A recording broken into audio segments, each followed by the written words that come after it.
What if the symptoms you've been trying to fix aren't actually the problem?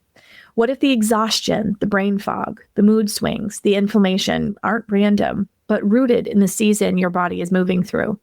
In this episode of Reproductive Rebel, I sit down with fitness expert Daffney Allwein to untangle the question that so many women are quietly asking, especially since so many of us are having babies in our late 30s and early 40s. Is this postpartum or is this perimenopause? Because when the symptoms overlap, the advice gets confusing and the body gets misunderstood. This is a conversation about honoring the season you're in, reclaiming body literacy, and finally getting out of the cycle of misdiagnosis and self-doubt. If you've been feeling off but can't quite name why, this episode is for you. Hi, I'm Adrienne Irizarry. I'm an East Asian medicine practitioner who is passionate about women's health and helping women to live their best lives. My goal is to put you in the driver's seat of your health, offering holistic solutions for a symptom-free life. Statements made in this program are for educational purposes only and not intended as a substitution for medical consultation or advice. We do not claim to diagnose, treat, or cure any diseases. This podcast is inclusive and welcomes all gender identities. The focus of the program is on biological function, and we will use the term women throughout, but it is referencing physiological and social challenges for biology, not identity. Come as you are, I am happy you're here and welcome all performances of identity. I hope you find something helpful in this show.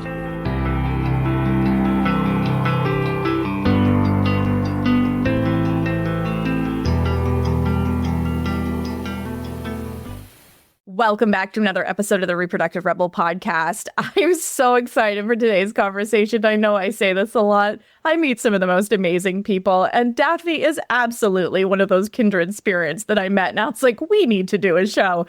Welcome to the show, Daffney. Thank you. Thank you. So I'm going to turn over the mic to Daffney and have her talk about her awesomeness and expertise. But then I think this is going to be one of those conversations that a lot of you are going to just resonate with. So I don't want to delay getting into all of the awesomeness. Adrienne, I'm lucky enough to say that I've already had you on my show, so I'm all excited. And I hope that your listeners get to see that episode too, because this is really just a continuation of that amazing conversation. I am a health and performance coach. And what that means is I've done 20 years of exercise physiology with really high achieving performers, people who make burnout their middle name. And it is my job to keep them at peak performance and to keep them healthy and running at their best. So longevity is our key, but we want to make sure that we're looking at moms, we're looking at different populations and treating everybody, as you say, as a whole ecosystem.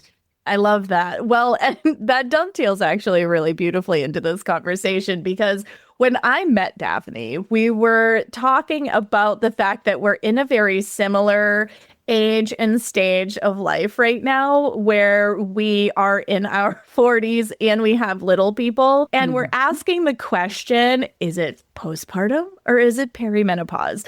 And I get this question a lot. And do we have graphics for this? Or just like point to one side? We really should. And I've been asking this question, and I live in this world. When we were talking about it offline, I was like, would you be willing to come on and have this conversation with me? Because I work with a lot of women. You know, there was a statistic that came out recently, the fact that there are more women having babies in their 40s than teenagers, which is lovely. It means that we've done something right in terms of body literacy education. However, because we're seeing moms having babies later on in their life, people get to postpartum and go, what's actually happening inside of my body right now? Like, am I in the change? Am I? Yes, every morning I look at myself and I go, so what is driving the bus today? So even as a practitioner, I'm still sorting through what my lived experience looks like. And I'm sure that that is the case for you as well. So I was so overjoyed that she agreed to come on to the show and talk about this, because there's so many of us that are experiencing this. Yeah. I mean, you and I are just living, working examples. And I love the fact that we are not just observing a generation or observing, we are part of it and we're engaging. As you know, we make up as women, we make up 51% of the population. But when you look at the public medical journals available, we are not being represented in that same way. So the only reason I say that is because a lot of this is brand new information. There's just the awareness that perimenopause even existed, in the last 10 years. And there are so many great clinicians now jumping in, writing books, trying to get into the weeds on some of this because of all the millions of medical journals that are out there for perimenopause. We're looking at about 7,000 tops in case studies for perimenopause. Now, obviously, pregnancy has its own series of medical journals, but still not representing 51% of the population being affected. So what we really know is very little. It is a very new case of study. So the idea that you and I are now in two zones at the same time feels like we're kind of feeling our way through the darkness a little bit. And I'm seeing that with clients as well as myself. So what a fun conversation. I don't know about you, but the random aches that are happening in my body at different times that have nothing to do with my workouts, have nothing to do with anything. I'm not wearing high heels anymore. Like, those are one of the biggest first pieces that I hear from clients and friends and everyone else in this stage is perimenopause is showing up for a lot of women in frozen joints. We also know the menopause shoulder. That's something that, was known before, but it's showing up before menopause is coming in. So it's our joints. It is our skin. It's our hair. It is our ability to sleep. And as you and I both know are you still in the, I guess I'm 16 months into this new kid? Yes. Is that how we say that now? I am 16 months into the second kid in my mid 40s. I'm not sleeping anyway. So it's hard to know the difference between the two. Are you having a similar experience? Oh, really, we have a rough night here and there. I'm so grateful that my 18-month-old sleeps most of the way through the night, although we co-sleep, right? So he moves around a little bit and he wakes me up when he moves around because, inevitably I have that surge of adrenaline. Oh God, what if he crawls off the end of the bed? Just because we're at that stage, right? But one of the things that as an Eastern medicine practitioner, just to kind of help with some discernment, is this because my kid keeps waking up? Is this because of where I'm at in my life? It's how you wake up. Do you wake up with a surge of adrenaline that can signal cortisol? Good. Yeah. Or are you waking up hot? So maybe it's not a hot flash, but it's that half in, half out of the covers scenario where you're like, if you pull that covers over my shoulder, I'm going to smother you with a pillow kind of feeling. How many people can resonate with that, right? You're not overheating, which I have also had a hot flash and that's not fun either. But I'm at the stage of my life where a glass of wine with a meal is no longer okay because I will have a hot flash afterwards. So, the transition something. is real. Yeah.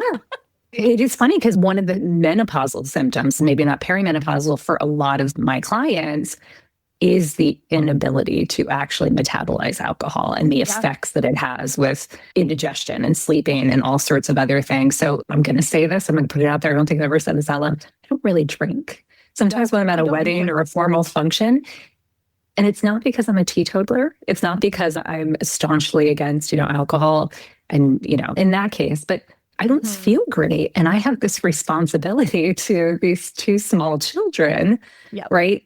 To keep moving and to be available, especially like you said, in the middle of the night.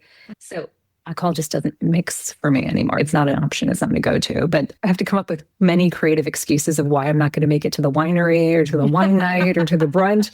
Or just being very clever, because I'm also not looking to stand on a soapbox for everyone else, in that case.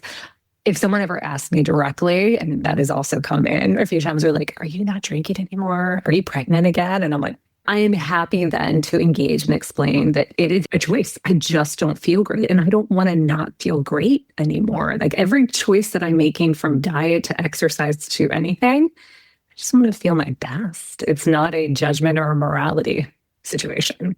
Well, I resonate with that. Like my token glass of wine is usually like celebratory around an anniversary or something like that. Yes. But like even that one thing, like I just look at my husband and I go, I don't feel good. And then it's like the whole night, it trashes my sleep. I feel like garbage. And I look at him in the next morning and go, why did I ever think that was a good idea? He's like, you're acting like you went on a bender. And I was like, no, I'm telling you, like, I have just the littlest glass with almost never finish. Never finish it. Yeah. It was terrible. So that was a really staunch reality. But postpartum or perimenopause, so the heat that you see that wakes you up at night can indicate more stage of life than postpartum. However, it's not uncommon to be more sweaty and run warmer if you're still nursing and you're postpartum. So it's really hard for people to be like, so what is this? And really, you have to treat it the same way, at least from my training background. You treat it the same way. It's a yin deficiency. So blood rises to the breast to create breast milk and descends for menses, right? So you're working with fluids.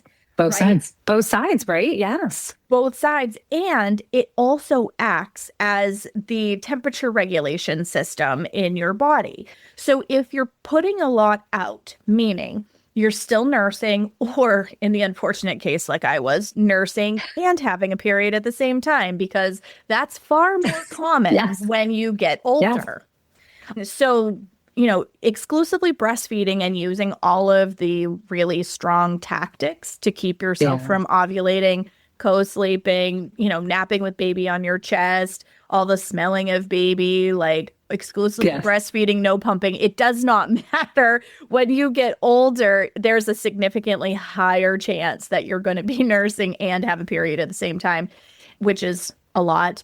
And that will fluctuate with the coolant in your car that will keep your temperature at a stable place. So it's not uncommon to have like more odorous body odor than you had before, or your feet smell more, or you're like, oh God, do I have to throw out the fabric of that workout shirt because I never used to smell like that before. I have some tips for that. But it's exactly right. It's amazing. And I had I know you have a bigger time frame between your two kids, right? The two kids that I really noticed because they were, 3.5 years apart. The first baby, this is probably what you're talking about, is I actually thought I was going through menopause after the first baby, because of these aggressive hot flashes that were going on. So if anybody listening is like, what is going on with my body right now? Am I dying? The truth is, it is such a big, and I'm glad you explained the yin. I'm glad you explained the heat, because there was a time where, especially she's at 2 months, 3 months, and I'm trying to produce breast milk, and I think my body is trying to come back online. And I would wake up just drenched and I'd be freezing and I'd have to get into a shower. And I just was like, what is wrong with me? And this is perimenopause, right? But it's really interesting for baby too.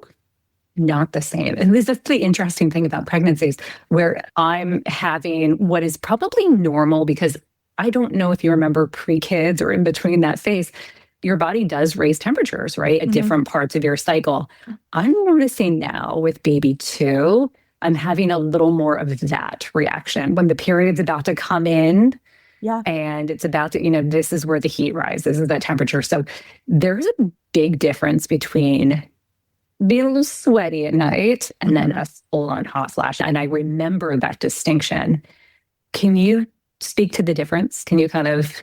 Yeah, so you've used the yin in your system twice now for the construction of a miracle. Like, you've just done the biggest, most badass thing that your body will ever do. You've created life, but it takes of the substance of your body. And especially because they're closer together, Generally, Chinese medicine says like 3 to 4 years between babies because mom has the first 24 months of just rebuilding and replenishing while nursing.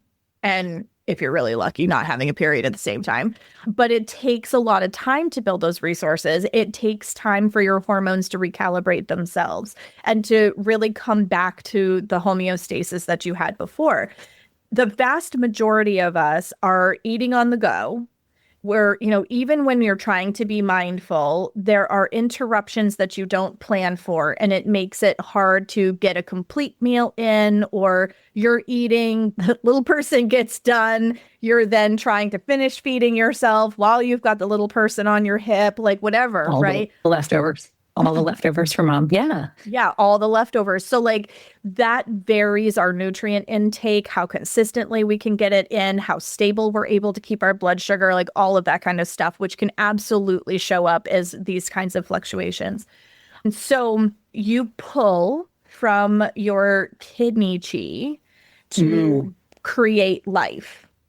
And so every time you draw on that battery, there needs to be some recoup time, but with the kidney chi, it never comes like completely back to where it was because generally that energy kind of runs at a deficit. It serves as a backup battery to other systems in the body as well as having its own physiological functions. So because of that, generally we'll see a progression every time you have a pregnancy. Not only will the experience change, but it will take longer to pour back into that cup.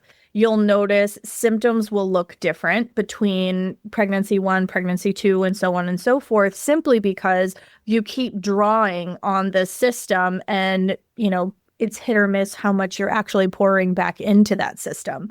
So how are we supporting the kidneys? I'm sure you have an entire system of how you get people back in those 24 months, 24 hours. Yeah. It does feel like 24 hours sometimes. We're like, get back in here, right? Yeah. How do you pour back into your kidneys, knowing that that's such a fundamental piece? It's nourishment. It's rest. It's not pushing beyond where your energy actually is. So like for me, even though I had a bigger gap between my first baby and my second baby, I had a lot of miscarriages in between. And that does take kidney chi every single time you get pregnant. So I would have to treat the number of weeks that I had been pregnant as a postpartum recovery period where I would pull back the intensity of my workouts. I would allow myself more sleep. I would make sure that I'm eating real nutrient-dense food with an emphasis on blue and black foods because that speaks to the kidneys. So I had to get really intentional because I had so many losses to make sure that like if I were able to carry a pregnancy to full term, and I won't bore with my whole story, but if I were lucky enough, and I was, to carry a pregnancy to full term, I went into it with absolutely as much energy for that process as I possibly could. So coming out the other side of it, it's the same thing. Like we have this bounce back culture that's absolutely obnoxious in Western culture where, you go to your 6-week appointment after having a baby and you get cleared for normal activity. You're bye. It was like, I didn't even, mine got accidentally canceled for some sort of COVID issue or somebody playing golf, probably more likely. And they never followed up with me after, like, we'll call you later. Never had a follow-up. And I think it was one of those things where it was very telling for me what that appointment was going to be anyway. Mm-hmm. Luckily, you and I understand the process of the body and what was actually needed in that moment. But it is not a priority for these practitioners. They're like, okay, your incisions are no longer at risk. Goodbye. Yes. Well, and, whether you have a belly birth or you have a vaginal birth, like you kind of get this sign off at 6 weeks, supposed to like clear you to go back to your regularly scheduled program. And it's like, but this isn't how our bodies work. Like if you look at other cultures, they understand the first 30 days is a confinement period. 10 days in the bed, 10 days around the bed, 10 days not far from the bed. And then the world starts to open up to you. But really, you are in the 4th trimester for the first 3 months after you have a baby. That is beyond 6 weeks, guys. So because of that, we're in our culture, we don't honor that window the way that mom's body needs. Yep. And that's allowing her to rest when she needs to rest, not pushing as much as our culture wants you to be able to just get back on the horse and get going. There's so much unpaid maternity leave collectively that women feel this incredible mounting amount of pressure to get back to work because they have to pay bills. Like all of these things set mom's body back. So then let's add the stage of life in on top of it. Perimenopause is when your yin begins to decline. So this is why we see changes in our skin. Yes, as Daffney, for those of you who are not watching this and listening, Daffney like touched her face and I was like, yeah, girl. All showing up here. I see you. Yeah. I'm seeing the same thing. The first change, I was like, oh, I need to go to the old lady face cream now because my face is so dry. I was like, damn, that means my 4-year-old is aware of what face cream is now. She's like, do I need face cream? I'm like, no, don't. But yeah, it's funny, but it is one of those things where like, if you're not prepared, if you don't have a barrier and hopefully, you have the right one that's not a lot of chemicals and very harsh on your skin, if you're not creating a barrier, you're starting from a deficit. So that might be a conversation too that we have where it's not so much about fixing what's wrong, it's protecting what's underneath, right? And I've had to have that conversation from body to skin with everyone in this phase, new moms as well as perimenopause. This is no longer about you fixing something that's wrong with your body. It's about protection and preservation and keeping everything healing as it should. So I love that you said that. It's like... Well, and that's it too. And I'm sure you see this in how bodies move in your practice. Because your yin is declining, everything is drying out. So I first saw it in my face before I got pregnant with my son. Then after I had my son, I would get acne because my face was too dry. Yes. And I'm like, oh my good grief. Like I cannot keep moisture in my face to save my soul. It got better once I stopped nursing. I was having a really hard time to lose weight. I was one of those. Well, okay. So this is. Let's talk about that. Into your realm now. Yes, let's talk. So losing weight was really hard for me because my elevated prolactin. For some people, there's this misconception that, oh, well, you're breastfeeding. It should just fall off of you. Oh, no, I'm one of those unfortunate souls that goes, we must survive the European plague. Like, I'm going to hold on to every ounce that I have, which sucks. So I had to stop nursing because I'm like, I'm 14 months postpartum. I haven't moved a pound. Like, I didn't gain any. I still had the same 30 pounds that my midwife encouraged me to have on my body at delivery so that I could breastfeed. But holy mother, it wouldn't go anywhere. And I'm like, well, okay, well, this happened with the first one. I went off the breastfeeding train. The weight started to come off. Oh, no. Welcome perimenopause, sister, because I've managed to get the scales to move 9 pounds. Okay. Since December. And I'm like working out consistently, but I've had to figure out how to work out this body in a completely new way. But to your point, because everything's drier, you're stiffer, your body moves differently, you feel it in your joints. So it's like, cool. All right. So I have a new body and a new climate, and I have to figure out how to work her. Thank you for saying that. First of all, I have a new body. Now, we know the body goes through a cellular, right? Every 7 years, you're actually a new person on a cellular level. But I love that you say that you are a completely different person than when you had a baby. So the idea of like going back to what worked pre-baby doesn't even make sense. And I have to explain this to clients. I have to explain this to friends around me where they're like, oh, I went back to I won't say the name, box gym or whatever the case may be. I've been doing the same workout. I just have to do more of it to get the same results. And I'm like, stop. You are literally a new person. I don't know how to explain, like from your brain wiring, your chemistry is completely different. So if you were still subscribing to those same workouts and you're not 20, it's not going to work. This is not going to work. And I just want to be very clear and honest with them because your body is so incredibly smart. Now I'm talking to Adrienne right now. Your body is so smart. There has been centuries and generations of adaptations to make you exist today. So one of the things that happens at a hormonal level after you have a baby is that conversation with your body and your fat reserves, right? You have a child, you have a different series of responsibilities. I don't need to be bikini ready for the summer. After first baby, it's really funny how quickly, and I was 40, almost 40, right on 40 on the nose after first baby. And you're right, the minute I stopped breastfeeding, everything went back. Baby number 2, we can't even get off the boob. I'll say it that way, because this is something she needs. It's a different baby. It's a different situation. Yep. That being said, it's not you. It's the person you made. It is the chemistry that you brought into your body from another life that is now making part of who you are. So that being said, we can go into the fine details of like what your body needs and what design, but if you are still trying to subscribe to the same type of exercise pre-baby, please know that this is a exercise in futility. This is now the time to go back to the drawing board and say to yourself, does my body need more muscle mass, not more cardio? Does my body need more rest? Because the first thing that happens when we start exhausting our body over and over after we've had a baby, and that sort of thing, we go back to hustle culture, right? They're like my robot hands, as if that's how what we're actually doing, like you said, is signaling cortisol to hold on to all those things.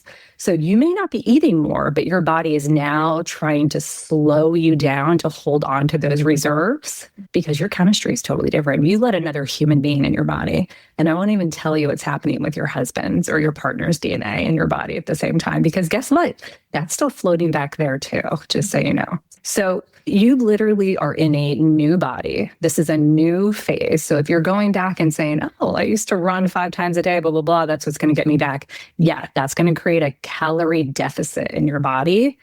But keep in mind that our bone density is still in play because we've been breastfeeding. So I don't think I want to mix with the, I need to lose all this weight today, as opposed to what is my body asking for, as opposed to what am I trying to keep from it.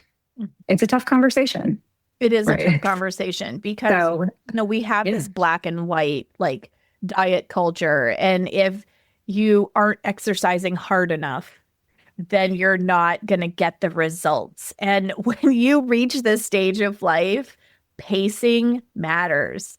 Like consistency. I lift 3 times a week. And I am throwing a little bit of cardio in there, but I'm on a cycling bike. I am not running because it's easier on my joints. And I haven't been on a bike since I was in my 20s and I was training for kickboxing. And it's because I was trying to save my joints, build the stamina. So like I am no stranger to what it takes to train like an athlete. And that is the hardest mental game for me because I feel like I'm not doing enough. Your body is not asking for more right now. It's asking for less. And I think that's a hard switch for us. So it's literally asking us to be smarter, not more aggressive. It's actually probably more into the yin, right? It's more like in that sort of thing where it's asking us to use our brain and say, we need to build our bone back. We need to build our muscle back. We do need to do cardio because that's important for the synovial fluid in our joints and things like that. But this is actually 40s is the time period where a lot of my distance runners turn into cyclists. Yep. And I encourage that wholehearted as long as they're coordinated. We work on their coordination because nobody wants to fall off a bike. But this is the perfect time if you're going to make that switch and come off the road running. Because road running and trail running, I actually made the switch myself from marathon running on the road to trail runs because one, it's just more beautiful altogether. But this is what's impacting our joints, right? You're hitting that pavement for hours and hours. It's not the return you think you want to get anymore. It's time to be smarter about how we're on our joints. So cycling, great. Trail running, right? If you're going to run, change the dynamic under your feet, right? Give yourself that cushion, that support, that sensory reply. So I love that you're like, my body is just like, no, lift, get your bones back in order, get your muscles back in order. Don't worry about the scale. The scale is just a metric of whether or not you're playing the game with your body. It really is, where if you are trying to build muscle and bone and you're taking in the right nutrients to do that, right? And then just throwing away the idea that like there's a bikini ahead of you, or that, oh, if I don't do an hour's worth of running every day, I won't burn off the calories. Put the right calories in to start, and then give your body the training, the exercises it needs to grow. I know it's a hard word to say grow after you've had a baby, but we're still going. Like, that's the important part. And thinking in that short frame, because a lot of times we're like, we got to get back. Like you said, we got to get back, bounce back, baby.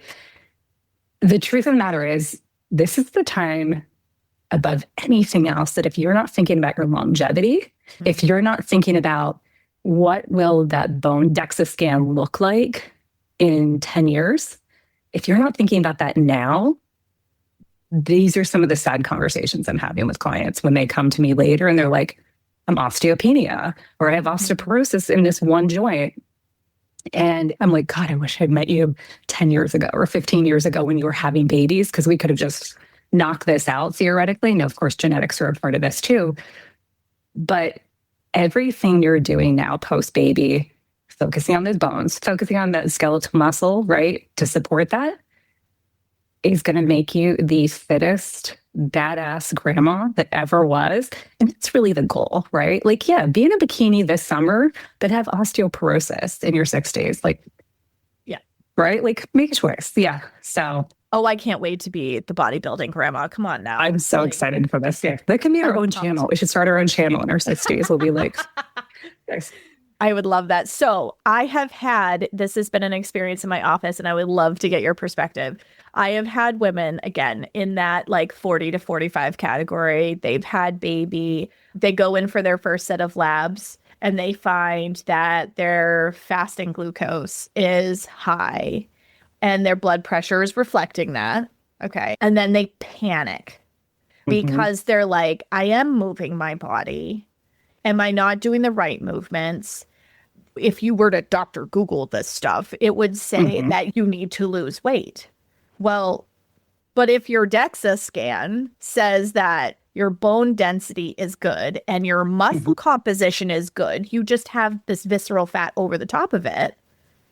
What do you tell people like that? Because that's like a total mind screw. And especially when you're in this zone where insulin resistance is more prevalent simply because of the chemical changes that are happening in the body. How do you work with somebody who has those challenges? It's a great question. See, these metrics are what they are. And, we kind of tapped on this a little bit earlier. We're like, who are these studies done on? What phase of life were they done? And so at this stage, at this part of life, postpartum, perimenopause, menopause, keep in mind that there's going to be other things, other signals in your body that are telling that you're on or off.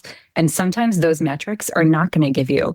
One of the biggest case studies right now too are cholesterol levels. And we know, and please do your own research on this one, that because of the way, so cholesterol molecules in your body, right, are hormones, right? So in order to make testosterone, we need, I believe it's 19 cholesterol, right? Like, the hormones in your body are made up of cholesterol. So one of the first things we see for women in perimenopause and menopause is elevated cholesterol levels. So this is another good example when we talk about diagnostics and how they come in.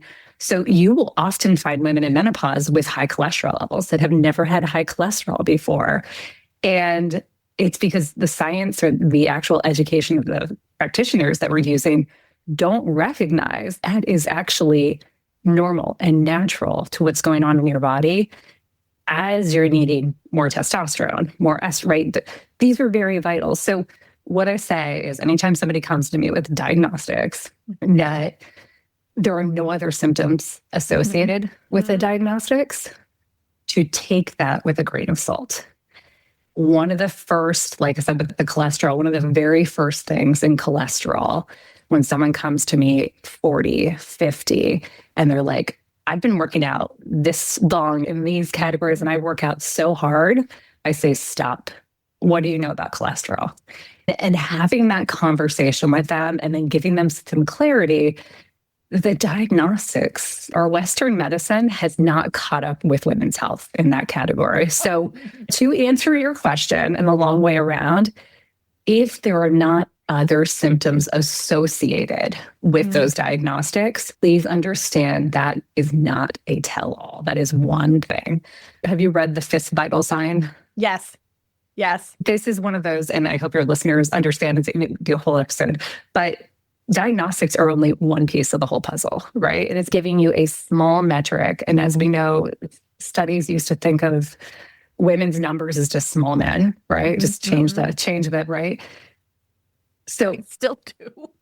Unfortunately, it's true. Everything they do, yes, please don't watch the news, but everything we need to remember is when it comes specifically to diagnostics, not other symptoms, that's when we start playing the game and putting things together. Please don't make that a diagnosis. If you're having some insulin resistance or some numbers associated with that, please understand that's not the full scope, and that it's important for you to talk to other practitioners and other things going on. So there's my big one. I love that. So I really wanted you to hear it out of somebody's voice other than mine, just because I think it is really important. Because it's a mental game. It really is a mental game.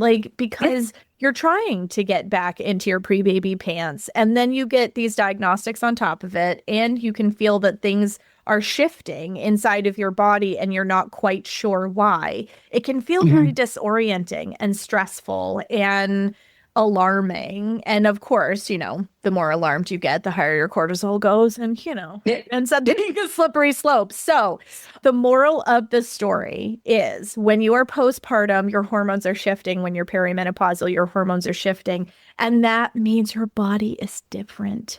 And that is beautiful, and that is okay.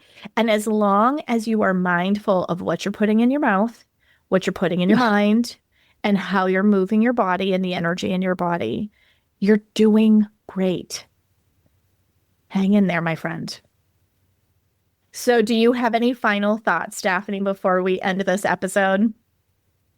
I just love what you said, is listen to your body. This is ask questions, be curious. Not every piece of information that you're getting from a clinician, from the internet, is what's going on in your body. And I think the more we're willing to ask questions and connect with what's going on, the better results we're going to get. And my final piece is, if you just had a baby, if you are less than 5 years off of having a child, if you haven't started already, making sure that you're making your bone density, those exercises, that weight training, one of the most important part. I would rather you weight train 2-3 times a week than to run a marathon. Please know that the best and kindest thing you can do for your body after you have a baby is pour back into that cup and rebuild that structure, because wow, you just did the most incredible, important, magical thing that any human can do.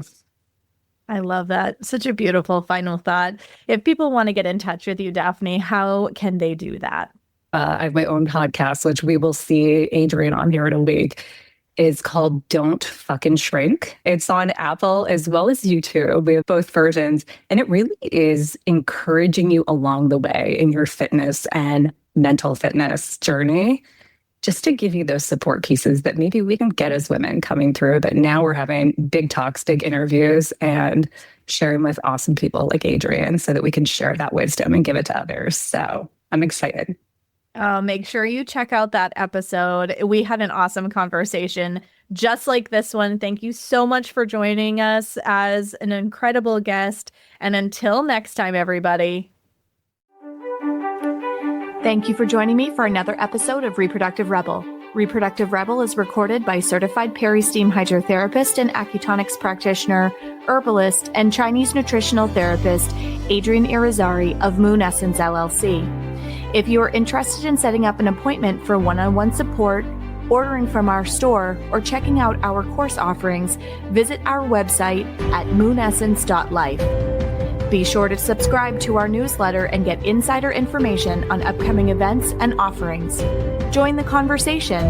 Like and follow us at Moon Essence Me on Instagram, Facebook, or LinkedIn. Your voices make this program possible. Thank you all for your continued support.